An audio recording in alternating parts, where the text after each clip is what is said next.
Hello teachers, let's talk about our last section, section 7-5, real numbers. After you finish this section, you should be able to explain real numbers, operations on real numbers, the nth root, and in particular a square root, how a to the 1 over n exponent and a to the n over m are defined and why they are defined in this way, and expressions involving radicals and radical exponents.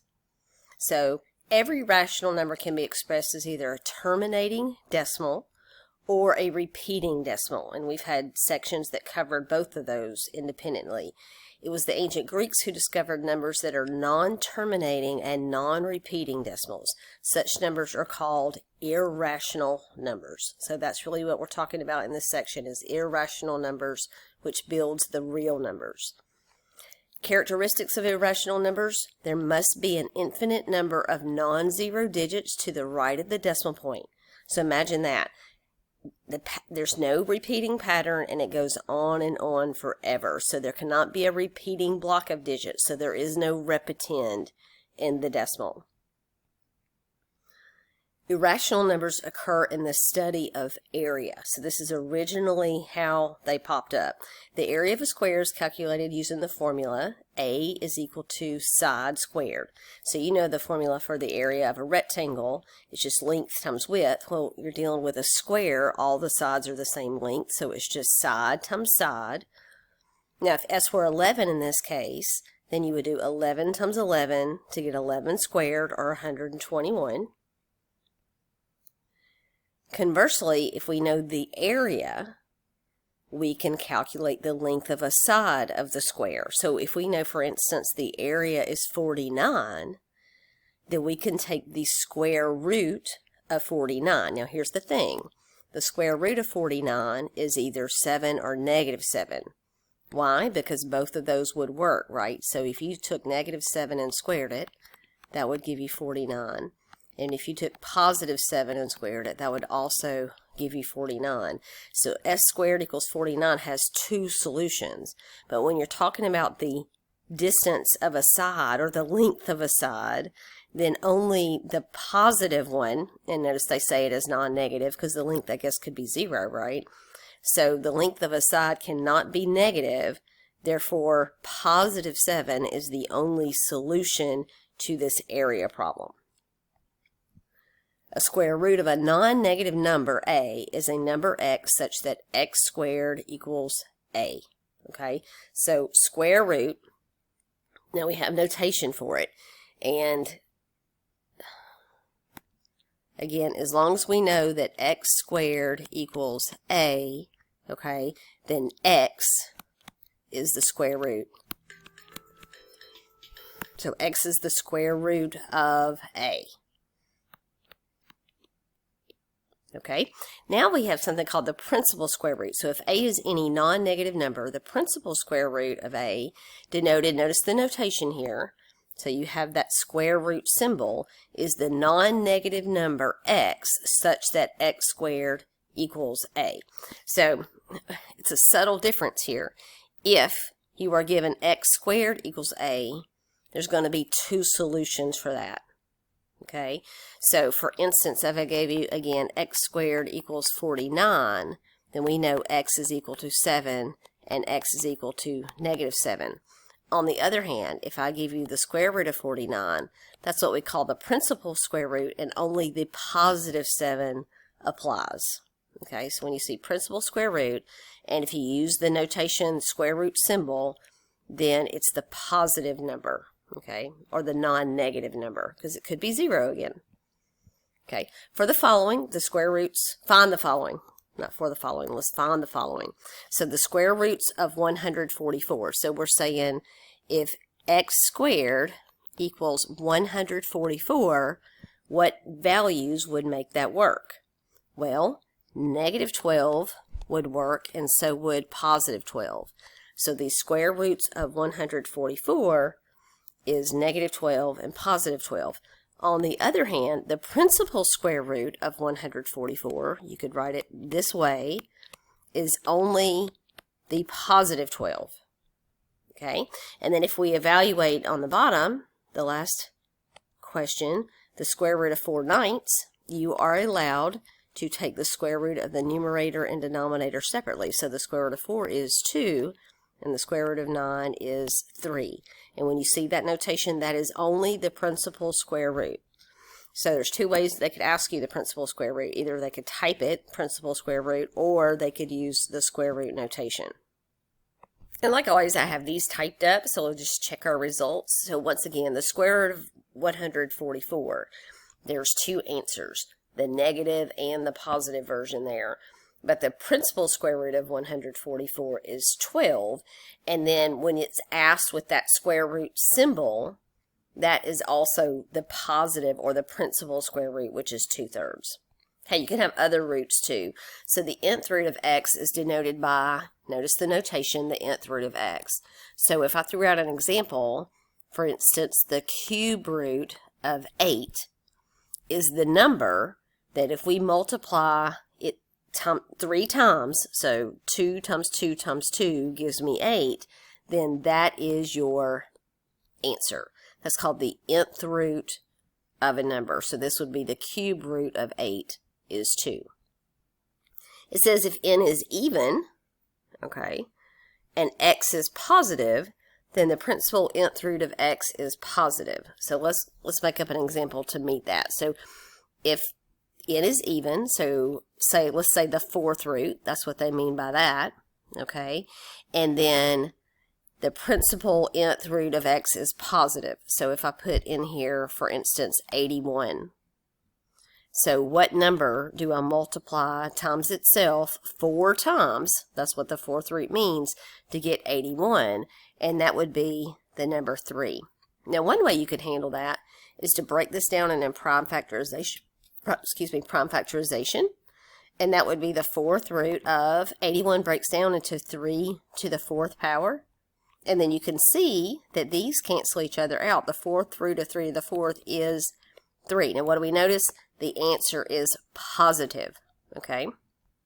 Now it says if n is even, so again an even root, and x is negative. So for instance, the 4th root of negative 81, then the nth root of x is not a real number. If you think about it, there is no way you can multiply a number. At first you might think negative 3 would work, right? Well, if you do negative 3 times negative 3 times negative 3 times negative 3, you get positive 81, not negative 81. And you can't make some of them negative and some of them positive because it has to be the same number. So it's impossible to multiply a number times itself an even number of times and get a negative answer. So that's why the answer is it's not a real number. Okay. Now what about odd roots? Could you do that with an odd root? For instance, can I take the cubed root of, say, negative 8? Well, actually you can, because negative 2 times negative 2 times negative 2 does give you negative 8. So if you're taking an odd root of a negative number, that's totally doable. But the even root of a negative number, it's not. It is not a real number. Now what does this last line say? If n is odd and x is negative, then the nth root of x is negative. Okay? So if n is odd and x is negative, the nth root of x is negative. Does not get our orange example right at the top? Kind of jumped the gun on that one, didn't I? That's exactly what's happening here. If n is odd and x is negative, then the nth root of x is negative. Now, this bottom statement, that's a completely separate statement. The square root of a squared is always the absolute value of a. So what it's saying, if you've got a variable, so the square root of x squared is the absolute value of x. Okay, because when you square it, it turns positive, and then you take the square root of it, it's going to be a positive number. But if x happened to be a negative number, the answer is still positive because that is a principal square root. Remember, when you use that symbol, the answer is always positive. And if you don't know the value of x, you have to put the absolute value bars around it to make sure your answer is positive. Alright, so some square roots are rational and others, like the square root of 2, are irrational. And one way to show that the square root of 2 is irrational is to use an indirect reasoning proof. And I have this typed up for you. It can be a little bit confusing, so do your best to just kind of follow along here. We start off with the idea that if the square root of 2 is a rational number, that's what you're going to assume to start with. What does that mean? Rational means it can be written as a fraction, right? A over B is a fraction, just a general fraction, and we're going to square it, and that's going to equal 2. Okay, so we're saying there's some number that you square to give you 2, and that number is rational. Now here's what we're going to do. We're going to simplify that statement. So on the next page, notice it says A over B squared can be written as A squared over B squared. We have a rule of exponents that says we're allowed to do that. And the next step is we just multiplied both sides of the equation by the denominator. So we multiply this side by B squared and this side by B squared. So those cancel, and you're left with this statement. A squared is equal to 2B squared. So it says by the fundamental theorem of arithmetic, remember that's when you break numbers down into their prime factorization. The fundamental theorem of arithmetic, the prime factorizations of A squared and 2B squared are the same, right? If numbers are the same, then their prime factorization is the same. Okay, then it goes on, in particular, the prime 2 appears the same number of times in the prime factorization of A squared as it does in the factorization of 2B squared. It has to, because these are the same numbers. Okay, hang with me. Because B squared is equal to B times B, that's what B squared means, right? No matter how many times 2 appears in the prime factorization of B, it appears twice as many times in B times B. Okay, which really means 2 shows up an even number of times in B times B. It has to. Also, A squared has an even number of 2's for the same reason as B squared does. Okay, because if 2 is a prime factor of B, then B times B is going to have an even number of 2's, right? But then when we throw in this extra 2 with the B squared, that's an odd number of 2's. So one side has an even number of 2's and the other side has an odd number of 2's. We can't have that. So this is what we call a contradiction. And again, that's what they mean by an indirect proof. We built a contradiction because of the information. Therefore, the way we originally set this thing up, that A over B squared equals 2, is impossible. And that is a proof for the square root of 2 being irrational. And again, all of it's based on that prime factorization of each side must match. And again, it has to be the same number of 2's as prime factors on each side. But we showed that there's a contradiction because one side has an odd number of 2's and the other side has an even number of 2's. And it could be really confusing. All right, irrationality of square roots and other roots. The contradiction can have been caused only by the assumption that the square root of 2 is a rational number. Thus, square root of 2 must be an irrational number. That just kind of wraps up the idea we were just talking about. Now, I've got something kind of neat for you here. A geometric interpretation of irrational numbers. Okay, so what we have here drawn is a number line. I know you see the number line across the bottom. Okay, now what we've done is we've made a triangle. The length of this side, oh, my pen quit working. The length of the bottom side is 1, okay, and the length of this side is also 1. Now, by the Pythagorean identity, okay, we know this side squared plus this side squared is equal to this side squared. Now, officially in this course, we haven't learned it, and we're going to talk about it in your next course, but we're using it for this problem.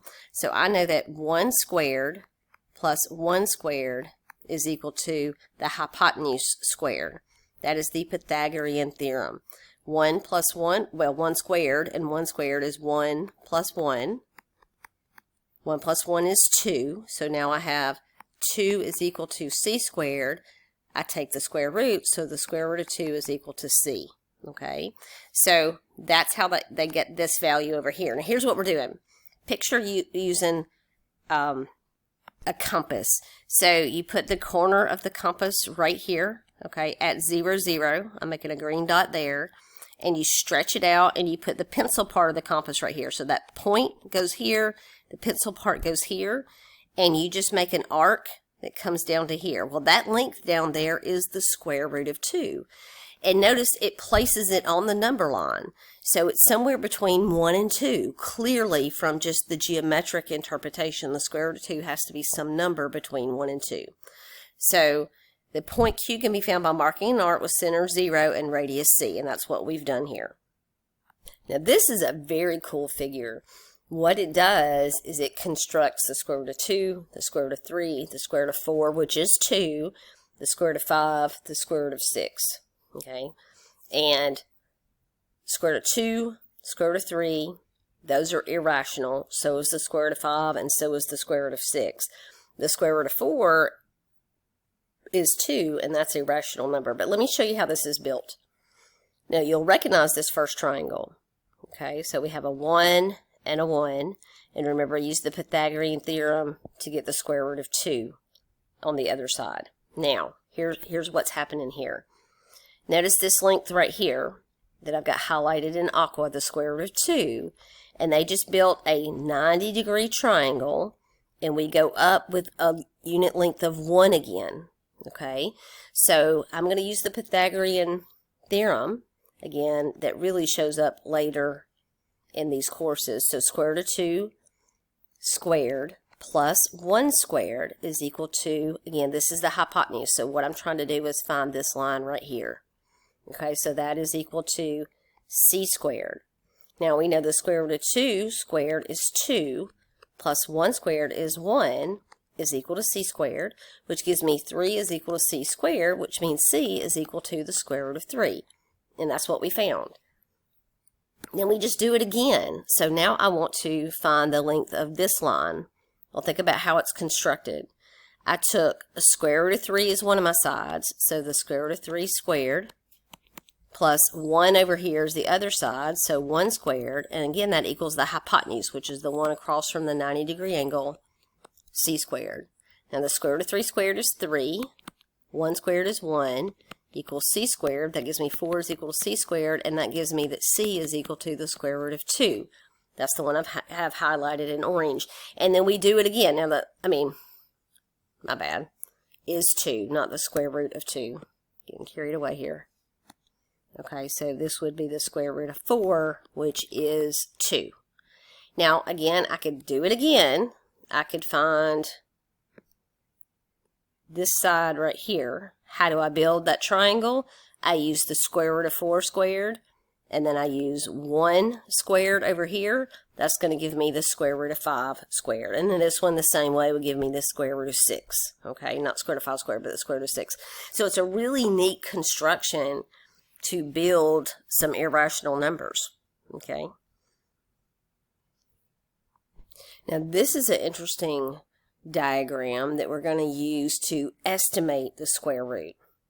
Okay, so remember the square root of 2,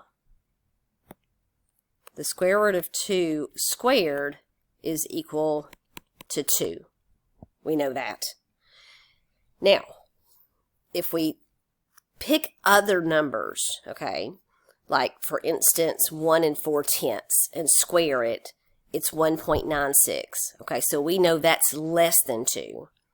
On the other hand, 1.5 squared, or 1 5/10 squared, is 2.25, which is bigger than 2. So we know that our square root of 2 squared fits in between those. So if we take the square root of each end, then we know that 1.4 is less than the square root of 2 is less than 1.5. And you can do that and get a better and better estimate. Like you could extend this to say 1.41 and square it, and then the other side 1.49 and square it, and get closer and closer. And as long as the square of the lower one is less than 2 and the square of the bigger one is bigger than 2, then we know the square root of 2 fits in between. So that's a good way to estimate the value of the square root of 2. The set of real numbers R is the union of the set of rational numbers and the set of irrational numbers. So basically, the whole real number line, if you think about it as a number line, the whole real number line is made of rational numbers and irrational numbers. If we combine those together, that gives you the whole real number line. The decimal form of any real number is either terminating, repeating, or non-repeating. Every single decimal and every single number on the real number line is terminating, repeating, or non-repeating. Now, terminating, think about what that includes. That includes all of the rational numbers. Well, no, not all the rational numbers, because rational numbers are either terminating or repeating. But terminating is definitely all of the whole numbers, all of the integers, which are positive and negative whole numbers, okay, and many of the fractions. Remember, a terminating fraction has a denominator that breaks down into primes of 2s and 5s only, okay? On the other hand, repeating decimals, which are rational numbers that have prime factorizations other than 2 and 5, okay? And then we've got these non-repeating things that we've just added to the list, and those are irrational numbers, and again, they come from the area problem. So every integer is rational number as well as a real number, okay? Every single integer is rational and real. Every rational number is a real number, but not every real number is a rational number. So the real numbers are a bigger set. Okay, and I think it helps to look at this to decide. So the real numbers break down into, you've got irrationals, and that's what this section is all about. And then the other side is rationals. And the first 4 sections of this chapter 7 deal with rationals, and we've just added the irrationals to the list. But other chapters, we talked thoroughly about natural numbers, whole numbers, integers, and then rationals. So we started with the natural numbers, and there are fewer of those than anything. The whole numbers, we just add 0 to the natural numbers. Integers, you start looking at positive and negative values. Remember, we talked about these being the opposite of the positives. And then rationals were all the fraction values. And we talked about within the rational, you could have a repeating or a terminating decimal. Okay, and that again depends on the prime factorization of the denominator. And then we've added this new set of irrationals, and all that makes up the real number system. How about properties? When we're introduced to new numbers, we always talk about the properties. Well, the closure property applies, okay, for addition and multiplication. So if you add 2 real numbers, you always get another real number. If you multiply 2 real numbers, you always get another real number. How about commutative? Absolutely. So it doesn't matter the order that you add or multiply. Remember, commutative properties, there's an addition, and then there's a multiplication. And that holds for all the real numbers. What about associative? Absolutely. So you just regroup. Notice the order doesn't change, a plus b plus c, a plus b plus c, but how we group them together changes. And the real numbers have the associative properties of both addition and over here, multiplication. What else will the identity properties hold? The number 0 is the additive identity. Let me highlight that for you because that's very important. So the number 0 is the additive identity, and 1 is the multiplicative identity.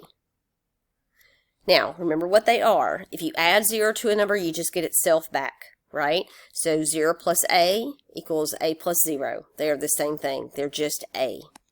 And then the multiplicative identity is 1 times a is equal to a times 1, which is a.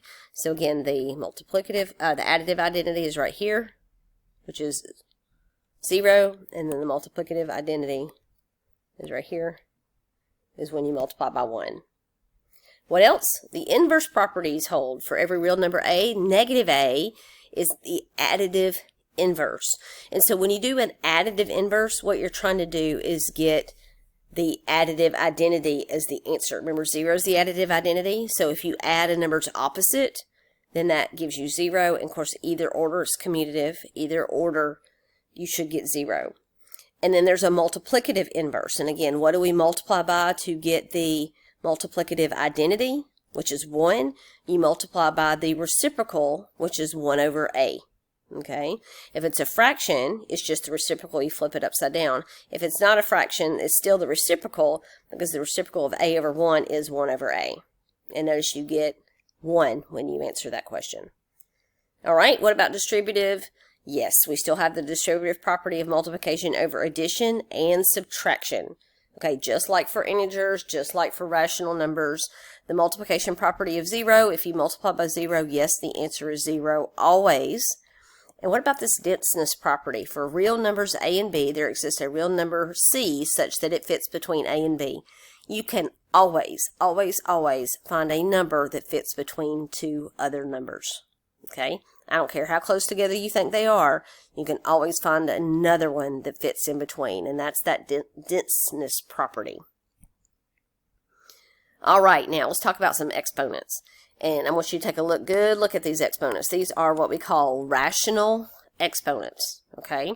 Now, rational exponents, you know, rational means fraction.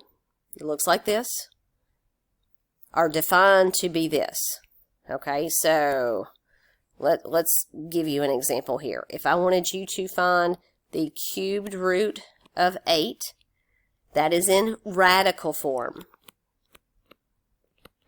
The 3, by the way, is called the index, and the 8 is called the argument. Okay, so argument. Again, 3 is the index, or the root. So this is a third root, or a cubed root of 8. Now, I can write the cubed root of 8, notice this definition, is 8 to the 1/3 power. They mean exactly the same thing. All right, we'll practice with some of that in a minute. Now here's another one. If I have x to the m over n, so notice again that's a rational exponent because the exponent is a fraction. That's defined to be the nth root of x to the m. So if I give you, so for instance, the 7th root of 1 to the 4th power, that could be written as 1 to the 4/7 power. So again, this is radical form, where 7 is the index and 1 is the argument, okay, or 1 to the 4th. You could say 1 to the 4th is the argument. And that could be written as a rational exponent, 1 raised to the 4/7 power. Now, what's 1 raised to any power? The answer to that just happens to be 1. More properties of exponents. It can be shown that the properties of integer exponents also hold for rational exponents. These properties are equivalent to the corresponding properties of radicals if the expressions involving radicals are meaningful. So let me add to that a little bit. Okay, so you remember the properties we had? So for instance, if I gave you, say, x to the 1/2 times x to the 2/3. Remember, we could add those together. That would be x to the 1/2 plus 2/3. So that's how we would simplify that. Now, we need a common denominator to add 1/2 to 2/3. So I've got some work to do here. I'm going to multiply the 2/3 by 2 over 2. I'm going to multiply the 1/2 times 3 over 3. And that's going to give me x to the 3/6 plus 4/6, which finally gives me x to the 7/6. So that's a property of exponents. Remember that when you multiply the bases, you add the exponents. Another way to write that, using our new radical notation, would be the 6th root of x to the 7th. Right? Okay. Now, what other properties apply? If I gave you, for instance, x to the 2nd divided by x to the 1/3, the rule would be to subtract exponents. So that's equivalent to x squared minus 1/3. Once again, we'd have to find a common denominator, which is 3. So that would be 6/3 minus 1/3, which will give me x to the 5/3. Okay. When you have a power to a power, remember you multiply exponents. And we'll run into all those exponent rules as we do some problems. So let's jump in and work on a problem. It says simplify each of the following if possible. And I'm about to run over my video cutoff time, but we're going to go ahead and finish this problem. So 16 to the 1/4. You may find it much easier to go ahead and evaluate